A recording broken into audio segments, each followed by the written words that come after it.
Chers aventuriers catholiques, je vous avais dit que j'irais, j'y suis allé, j'ai passé mon samedi hier sur le rond-point d'Ambert, le fameux rond-point des Gilets jaunes, et donc la journée complète, on est arrivé assez tôt avec mon épouse, on est reparti à la nuit, après avoir passé la journée à discuter, à refaire le monde plus ou moins, voilà. Je vous avais montré ce fameux prospectus. Je n'avais pas fréquenté les Gilets jaunes depuis ce fameux rond-point et cette réunion où un syndicaliste avait pris le pouvoir en expliquant qu'il fallait recentrer le mouvement sur le climat, donc totalement absurde et contraire à l'esprit fondateur des Gilets jaunes qui visait à répondre aux problèmes tout simples des gens, hein, leur désir de se nourrir convenablement, de pouvoir s'acquitter de leur loyer ou de leur crédit ou de la scolarité de leurs enfants, de leur santé, sans se retrouver ruinés à la fin du mois. Ouais, c'était ça le début des Gilets jaunes, hein. Et donc le climat, totalement délirant, n'avait rien à faire dans cet esprit-là, même si individuellement on peut se soucier d'écologie dans un collectif. J'ai horreur de ce mot, hein. C'est le mot gauchiste par excellence, qui vise à répondre à la problématique basique des gens. Que vient faire le climat? Personne n'a une molette pour modifier le climat à sa guise, et quand bien même il ferait plus chaud en Auvergne, tant mieux. Bon, de quoi vous plaignez-vous, les gens? C'est ridicule. Donc, j'avais quitté le mouvement en me disant, ça y est, c'est phagocyté, absorbé par des gens, des idéologues gauchistes qui vont, une fois de plus, tuer dans l'œuf un mouvement citoyen. J'aime pas ce mot. Encore un mot gauchiste. Enfin, je vais émailler mon discours de plein de mots gauchistes aujourd'hui, puisque j'en trouve pas d'autres, ou alors j'ai pas le temps de me pencher sur la question. Bon, donc je me dis, là, c'est l'anniversaire, c'est une résurgence après cette histoire de grève générale qui a échoué du 10 septembre, ce flop magistral du 10 septembre. Souvenez-vous, le 10 septembre, le pays tout entier devait être bloqué, les cartes bleues rangées définitivement. Enfin, il devait y avoir un grand mouvement le 10 septembre. Il n'y a rien eu, sauf une résurgence du rond-point d'Ambert. Bon. Et puis à droite à gauche, hein, je n'en doute pas, quelques ronds-points par-ci par-là et quelques réunions de gens. Et voilà. Donc j'arrive sur le rond-point, il y avait un barnum monté, un barnum issu de ma commune, loué pour l'occasion. C'est ma commune qui loue des barnums pour ce genre d'occasion, voilà. Et écoutez, voilà, il y avait ce fameux drapeau palestinien hissé, un drapeau français, bon, amis royalistes, amis trois listes sur fond azur, ne boudons pas notre plaisir, c'est déjà pas si mal. Et en tête de perche, le fameux gilet jaune. Donc il y avait quand même un drapeau français. Et faut pas être naïf, faut pas en attendre plus de ce mouvement. Puis c'est un mouvement qui doit faire consensus, qui doit réunir. Voilà. Donc moi tout de suite j'ai un peu râlé contre la présence de ce drapeau palestinien, expliquant qu'il n'avait rien à faire là, et j'ai tout de suite rencontré les deux tiers de l'Assemblée qui étaient d'accord avec moi. En effet, oui, il faut virer ça. On est d'accord, on n'a pas voté sur ces questions-là. Et puis, malgré notre sensibilité personnelle sur ces questions-là, ça ne peut pas attirer des gens dans ce mouvement sur des problèmes graves qui vont préoccuper l'intégralité des Ambertois, des Français d'une manière générale. Voilà, la Palestine, c'est bien, voilà. Mais alors, ça a tout de même quand même permis de lancer quelques débats, et puis j'ai rencontré quand même des gens très intéressants. Alors j'ai eu en commentaire, ouais, tu vas aller voir les puis la piste, tout ça, relisez les commentaires sur la vidéo où j'annonce que je vais aller à ce rond-point. C'est pas du tout le cas, ce sont des gens très bien, beaucoup de gauche, mais des gens très intéressants, très sympas, qui, à les entendre, sont pas dans un état de bonheur fabuleux, prennent des antidépresseurs, souffrent. Ça ne va pas très très bien dans la vie de ces gens-là. Et donc, le maître mot, le maître d'ordre, c'est virer Macron. Et donc, on a passé la journée autour de ce maître d'ordre. Et ces gens-là appellent Macron et la caste macroniste les fascistes. Au début, on employait le mot fasciste, me disait qu'est-ce que c'est que ces antifas? Non, non, non, non, les fascistes, pour eux, c'est bien Macron et sa caste. Alors, il y a eu quelques interventions durant la journée de gens venus que je connais, hein, parce que tout le monde se connaît dans ce coin-là.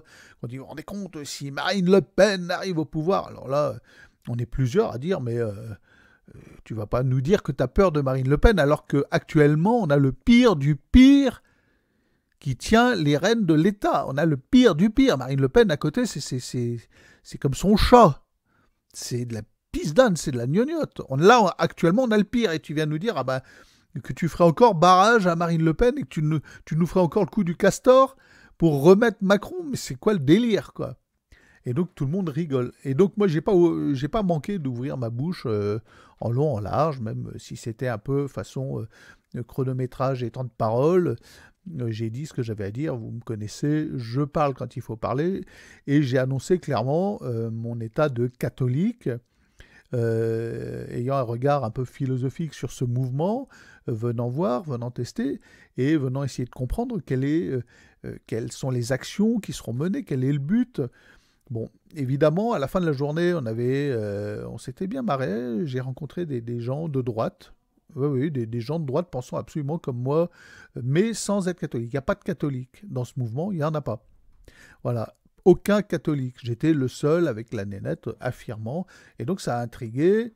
J'ai eu pas mal de discussions intersidérales. Oui, mais Jésus, c'est comme Krishna, c'est comme Bouddha, c'est une gna-gna. Voilà, enfin, le genre de discours syncrétiste et même pas gnostique, mais débile, imaginatif, habituel. J'ai eu le droit à ça, et donc j'ai dû m'expliquer.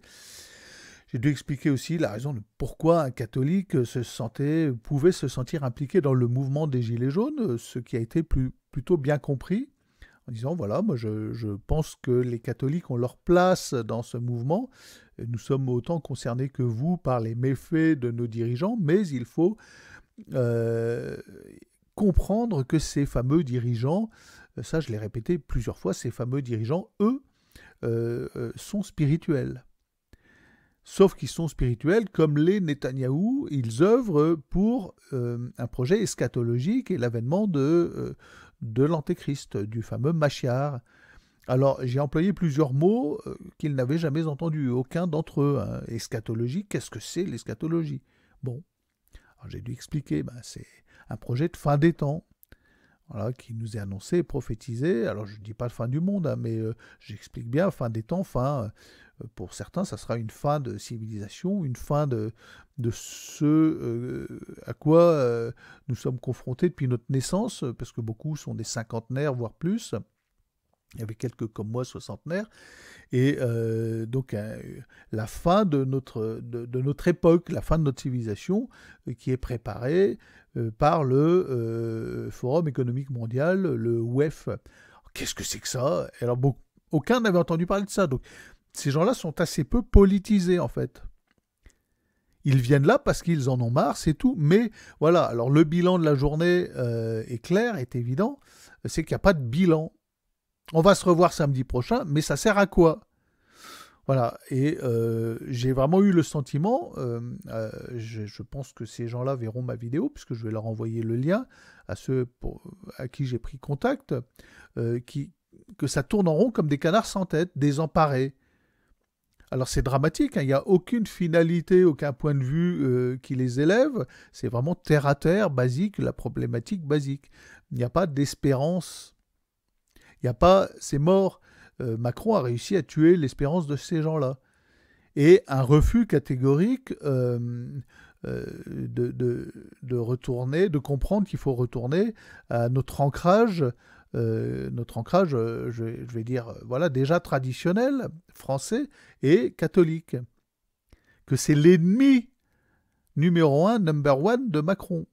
Et que tant qu'on n'a pas compris ça, on ne comprend pas ce qui motive ces gens-là. Alors ils étaient là à dire, oui, mais à quoi bon? Nous, on voit bien les méfaits, tout ça, tout ça. Mais rien, néant spirituel. Le zéro spirituel. Le zéro intersidéral bouddho-christique pour certains même, ce qui est dramatique, voilà. Bon, on a fait des petits jeux de rôle assez intéressants. il y a eu un animateur qui nous a dit, je vous ai organisé un jeu, voilà, le thème c'est « Et si, du jour au lendemain, un événement provoquait la fuite à Varennes, en fait, le départ de la clique des affreux, donc des fascistes, de Macron et compagnie, vers l'étranger, ou l'Amérique. Jour 1, que feriez-vous? Voilà, alors moi, bah, dans mon village, alors j'ai été dans le groupe, on est dans le Livradois Forez, et qu'est-ce qui se passe? Et bon, bah, c'est le résultat de mon petit groupe, c'est bisounours. Oh, alors on brûle l'argent, on vit entre soi, on couche les antennes. Alors j'ai réussi à faire coucher quand même les antennes relais, mais bon, avec le Starlink, ça ne sert pas à grand-chose. On fait un peu fortification, si vous voulez. Mais après, bah, on accueille tout le monde. Ah, super. Je dis, bah non, on n'accueille pas tout le monde, on fortifie. Et puis, bah, ceux qui n'ont pas pu échapper à la catastrophe de la crise économique qui a motivé, ou quoi que ce soit qui a motivé la fuite des affreux, euh, bah écoutez, c'est dommage collatéral, hein, tant pis. Et puis nous, faut qu'on se protège. Ah non, non, faut accueillir tout le monde et tout ça, voilà. Donc ça reste vraiment des gens pas prêts à ce qui s'en vient. Personne dans cette compagnie, dans ce groupe, n'est prêt à affronter le réel qui s'en vient sous peu, là, dans quelques mois, le dur du dur. Le vrai dur. Personne. Et ils sont là encore, la fleur au fusil, bisounours, à croire qu'il leur suffira de chanter une chanson et de se réunir sur le rond-point le samedi. C'est un peu le dramatique, c'est un peu moi la question que je me pose, à quoi ça sert de retourner sur ces ronds-points? Alors on rencontre des gens, là j'ai rencontré un gars de droite très intéressant, qui se reconnaîtra s'il voit ma vidéo, mais pour le reste, ça reste un esprit totalement bisounours. Ils sont pas prêts du tout, du tout, du tout au choc qui s'en vient, à la dureté et à la violence. Pour le moment, la violence qu'on connaît en France, elle est en train de s'aggraver, mais il va y avoir un pic exponentiel, et elle va mettre à plat tous ces gens-là de manière très rude et très dure. Sous peu, c'est à prévoir, ce système actuel mené par ces dirigeants, cette corruption totale en vue d'un projet eschatologique d'avènement du Machiar, ne peut durer, c'est pas possible, et l'écroulement sera extrêmement violent, et supposera qu'on fasse autre chose que du bisounoursisme, du bisounisme, des bisous, avec des petits cœurs roses et des ballons. Et là, j'ai vu personne, absolument personne, prêt à un choc qui arrive. Personne n'est prêt. Ces gens-là ne sont pas prêts du tout.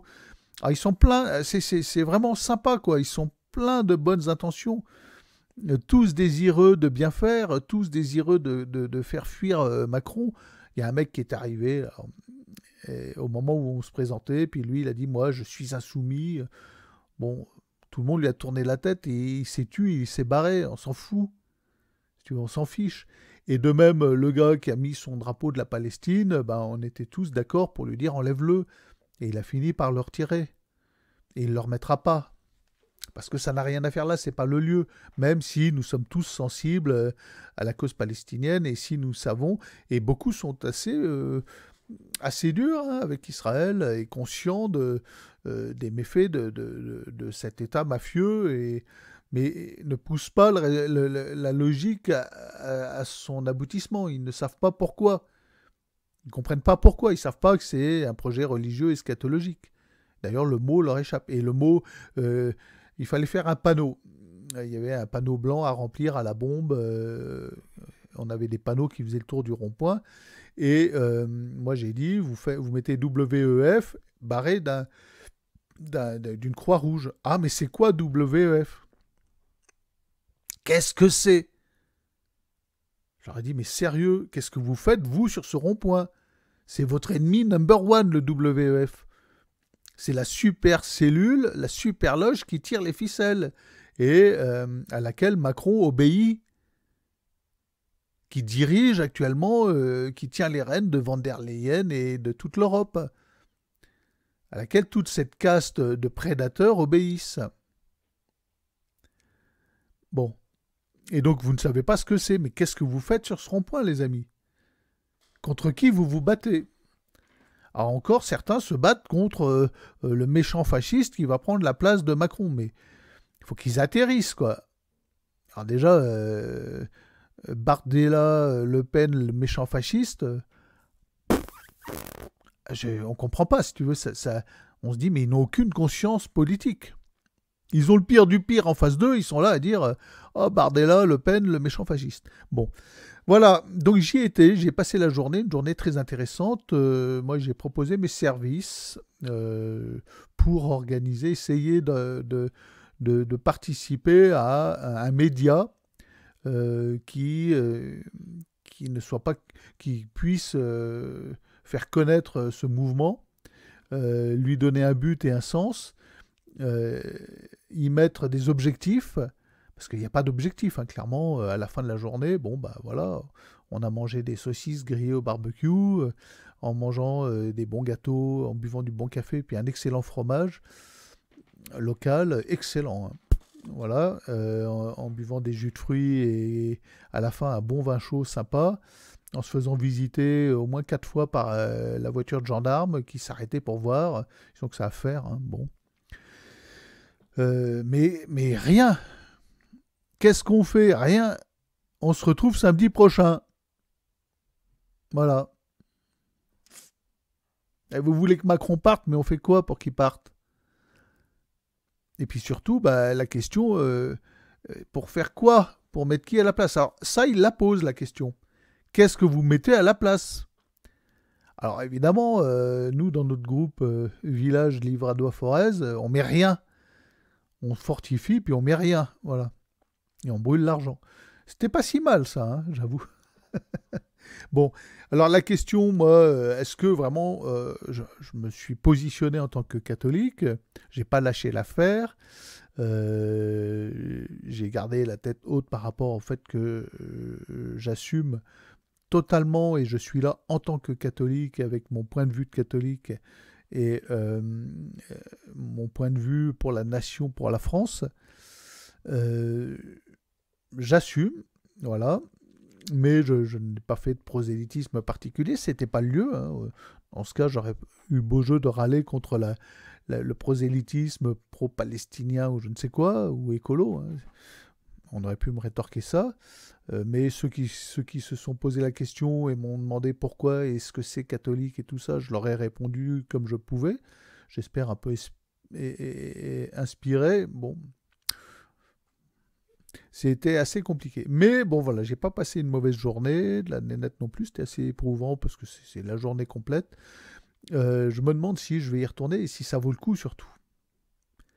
Parce que qu'est-ce qu'on peut apporter, nous, à ce bon peuple français qui n'en peut plus? Parce qu'il y a eu... Jésus, c'est un rejet complet. Et moi, pour moi, c'est la clé. Ils ont rejeté Jésus et après, ils s'étonnent d'être là où ils en sont. Puis rejeté complètement, hein. J'étais le seul à exprimer ma position de catholique, le seul. Et pour moi, c'est la clé. On voit où en est la France à cause de ça, de cette apostasie totale. La plupart de ces gens étaient baptisés, pas tous. Il y avait une personne, je pense, d'origine indienne ou plus exotique, voilà, qui elle, voilà, je ne vais pas lui en vouloir de nous parler de Krishna et autres trucs bizarres, mais euh, la plupart de ces gens-là ont rejeté la grâce de leur baptême, s'ils le sont. Et c'est un refus catégorique. Il n'y en a pas un qui a ouvert un évangile pour se poser la question, hein. Refus.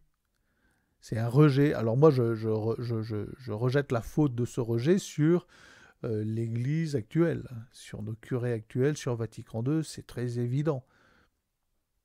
C'est évident. Ces gens-là, depuis 1968, n'ont pas su transmettre la foi chrétienne et la grandeur du christianisme et la nécessité surtout du christianisme en France. Et donc nos évêques eux iront en enfer, ça c'est sûr. Bon, ils le méritent, enfin je sais pas, après Dieu sont les reins et les cœurs, mais il y a eu un travail de sape interne et un travail de l'Église. Bon.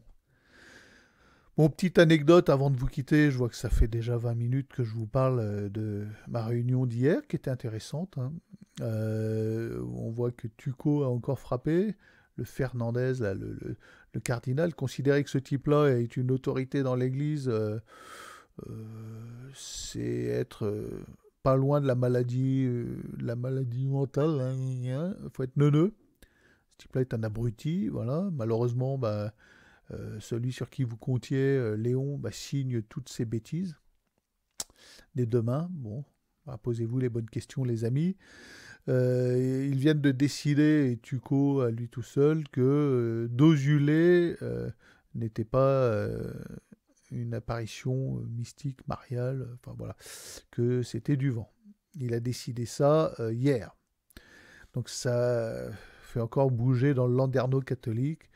Voilà, je vous avoue que peu me chaud, peu importe ce que pense Fernandez.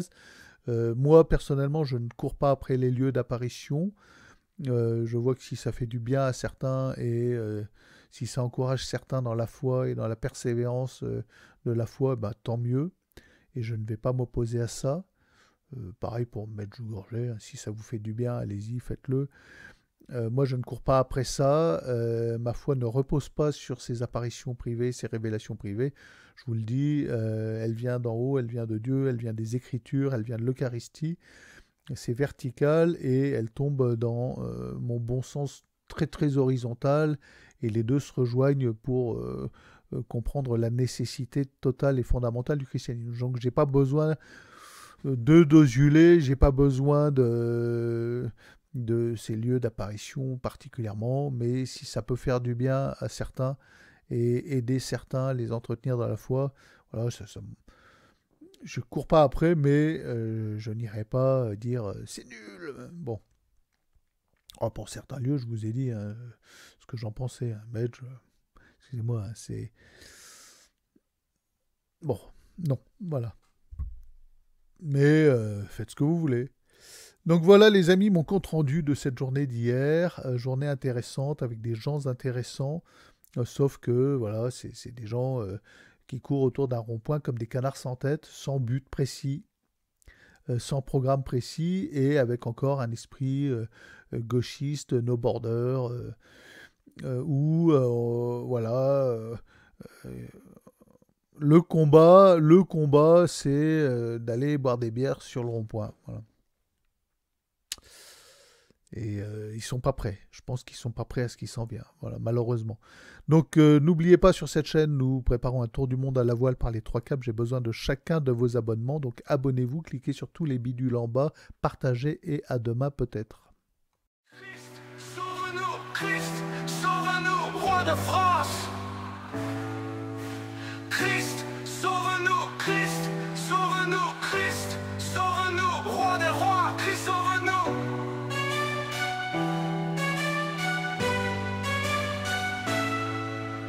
Christ, sauve-nous, roi de France. Christ, sauve-nous, sauve-nous, roi des rois, Christ, sauve-nous.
des rois.